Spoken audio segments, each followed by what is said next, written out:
जो इलेक्शंस हुए हैं बंगाल के, उसके बाद पीएम मोदी की ग्रिप जो है वो और भी ज्यादा हर जगह पर नजर आ रही है और भी ज्यादा एक्सटेंड हो गए हैं उनके। और उनके लोग जो हैं, या कह लीजिए उनकी जो सपोर्ट है, वो भारत में कहा जा रहा है कि तकरीबन 72% एरिया जो है वो एक तरह से बीजेपी जो है उसको वो होल्ड कर रही है, और साथ ही 76% लोग जो है वो मोदी जी को इस वक्त सपोर्ट कर रहे हैं। तो वाकई में ऐसा है, या ये जो आपके यहाँ से मैप बन रहे हैं वो बस ऐसे ही है ढकोसला, या वाकई में? आरजू जी, मैं नहीं मानता ये मैप सही है।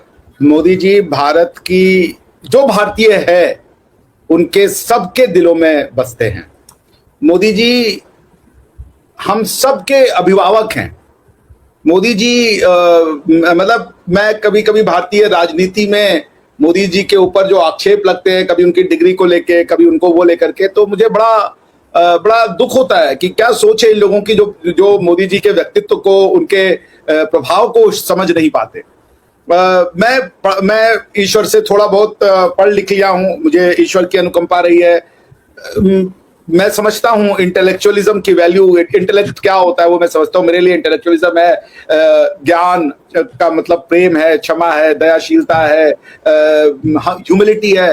प्रधानमंत्री मोदी का व्यक्तित्व सबके लिए यही है। देखिए आरजू जी, आप अपने दिल पर हाथ रख के बताइए, ये मोदी जी अपनी चुनावी इलेक्शन कैपिटल को दांव पे रखकर वो लाहौर आए कि नहीं आए? क्या उन्होंने नवाज शरीफ के माता जी के पैर छुए या नहीं छुए?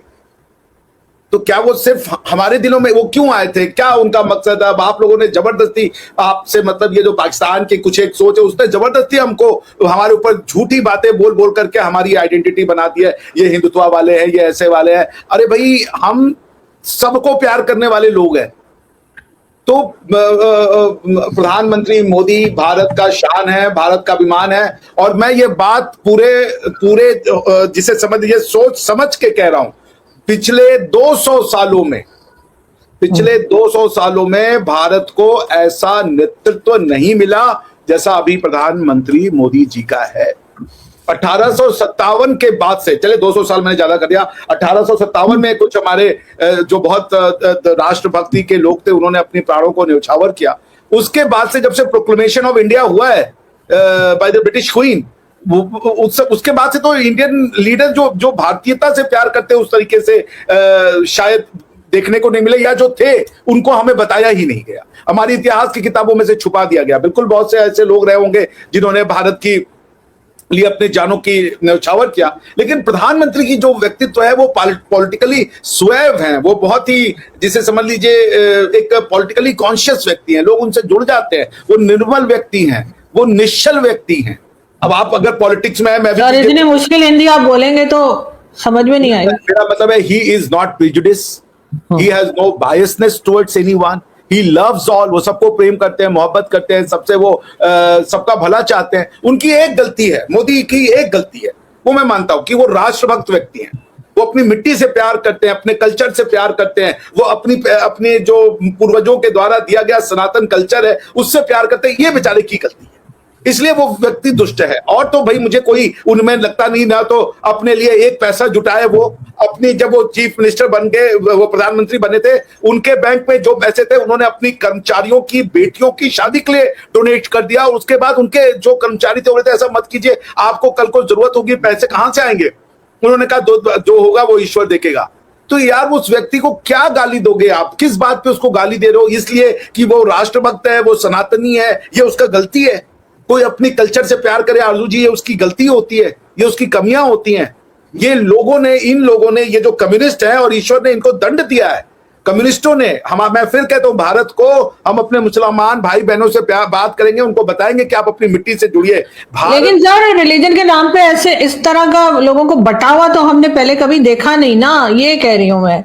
ऐसा हमने कभी देखा नहीं कि कभी के भारत में लोग जो हैं वो रिलीजन के नाम पे बट गए हों। जो पहले कभी हुए होंगे 47 से पहले या 47 के टाइम पे, तो उन्होंने तो मुल्क बना लिया। लेकिन इस वक्त जो है वो ऐसा क्यों कहा जाता है कि अगर मुस्लिम वोट जो है वो मोदी जी को नहीं पड़ेंगे और फलाने वोट जो है उनको जाएंगे, ये वोट उनको जाएंगे, तो ये वाली जो डिवीजन है आपको नहीं लगता कि ये आगे जाकर नुकसान कर सकती है?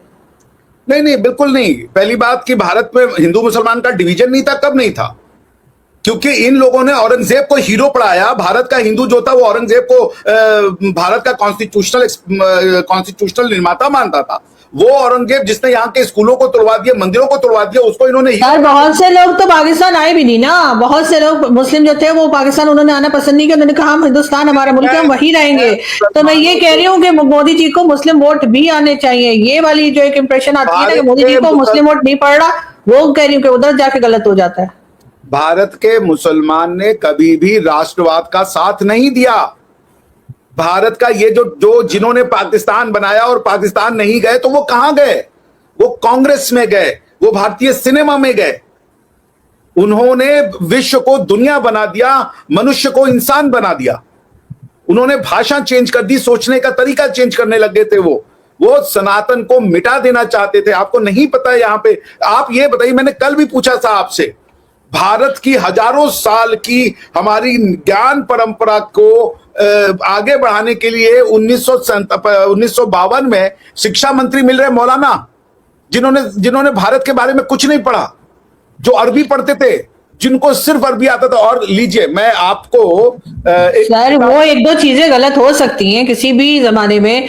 बहुत सी चीजें गवर्नमेंट्स जो करती हैं वो गलत हो सकती हैं। उन्होंने अगर मौलाना को बना दिया था तो गलत किया था। अगर उन्होंने कुछ पढ़ाई लिखाई नहीं कर रखी थी और उन्हें कुछ नहीं आता था फिर भी बना दिए गए, तो यहाँ पर भी सर बहुत बार ऐसा होता है। हमारे एजुकेशन मिनिस्टर एक जमाने में जो थे, उनकी तो जो डिग्री थी ग्रेजुएशन की वो तक फेक थी।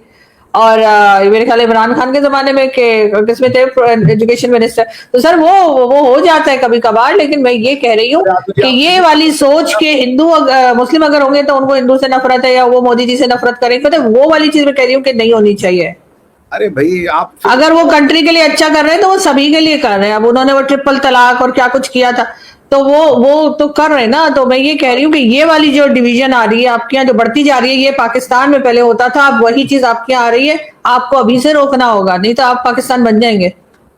नहीं नहीं, ये कैसे हम पाकिस्तान बनेंगे? बताइए जरा, हम समझे नहीं कैसे पाकिस्तान। नहीं, ये जो डिविजन होती है ना कि हिंदू मुस्लिम वाली, और हिंदू होगा तो वो वोट देगा मोदी जी को, मुस्लिम जो है उसको प्रॉब्लम है, वो कहीं और जाएगा। ये जो माइनॉरिटी के साथ ऐसा होना है या वैसे होना, सर ये वाली जो डिवीजन हो रही है ना स्लोली वो आगे डैमेज हो जाए। आरजू जी, आप ना माने वो माइनॉरिटी है सर, आप माने या ना माने, 20% मुसलमान माइनॉरिटी ही है। वो आप कहते हैं कि नहीं, वो हमारे भी कहते हैं कि नहीं माइनॉरिटी मत कहो। हमें भी लोग कहते हैं यहाँ पर, जब हम यहाँ की बात करते हैं पाकिस्तान की। अच्छा आप बोलिए सर। नहीं कोई बात नहीं, आप अपनी बात रखिए। मैं ये कह रहा हूँ आरजू जी, एक तो माइनॉरिटी क्या होता है? आप लड़की है, मैं लड़का हूं, हम दोनों मनुष्य हैं। माइनॉरिटी क्या होता है? ये अब्राहमिक फेथ ने दुनिया को सिखाया कि तुम मुसलमान हो तो तुम्हारे ज्यादा राइट है, तुम अगर गैर मुसलमान हो तो तुम्हारे कम राइट है। सनातन में इसकी कोई जगह नहीं है, सबके समान हक है। बल्कि आप अगर वर्ण व्यवस्था में भी जाएंगे, आप ब्राह्मण है तो आपके अधिकार कम है, आपकी ड्यूटियां ज्यादा है। ये माइनॉरिटी कैसे हो गया? इंसान, हम सब मनुष्य हैं, हमें कोई मेजर और माइनर कैसे हो सकता है कि ये माइनॉरिटी है, ये वो है? राइट्स को आप माइनॉरिटी कह रही हैं, राइट्स को। अगर आप राइट्स को माइनॉरिटी कहती हैं आरजू जी, मैं ताल ठोकने को तैयार हूं। भारत का बड़े से बड़ा कॉन्स्टिट्यूशनल एक्सपर्ट आके बैठे, भारत का मुसलमान मेजॉरिटी में है क्योंकि उसके पास ज्यादा राइट्स है देन भारत के मेजॉरिटी से। आप भारत के संविधान को जाके पढ़िए, उसको जो प्रिविलेजेस मिलते हैं, उसको शरिया लॉ दिया गया है। भारत में भारतीयों से उनके जो उनके सनातनी लॉस थे उसको निकाल दिए गए। आपको नहीं पता है आरजू जी, माइनॉरिटी में क्या होता है? पाकिस्तान में कौन है माइनॉरिटी? सभी पाकिस्तानी है, सभी इंसान है। तो माइनॉरिटी कैसे हो जाएगा? मनुष्यों में माइनॉरिटी कैसे हो जाएगा? सब मनुष्य हैं। मनुष्यों में जानवर माइनॉरिटी हो सकता है, मनुष्यों में पेड़ माइनॉरिटी हो सकता है, लेकिन आप भी ह्यूमन, हम भी ह्यूमन, तो हम माइनॉरिटी मेजॉरिटी कैसे हुए? आप माइनॉरिटी तब बनती है जब आप कहती है मैं मुसलमान हूं। और जब आप मुसलमान होती है तो आपको क्या चाहिए? आप कहती है मुझे मेरे हकूक चाहिए, मुझे ज्यादा हक चाहिए। उस हिसाब से भारत में मुसलमान मेजॉरिटी में है क्योंकि उसके पास हिंदुओं से ज्यादा अधिकार है।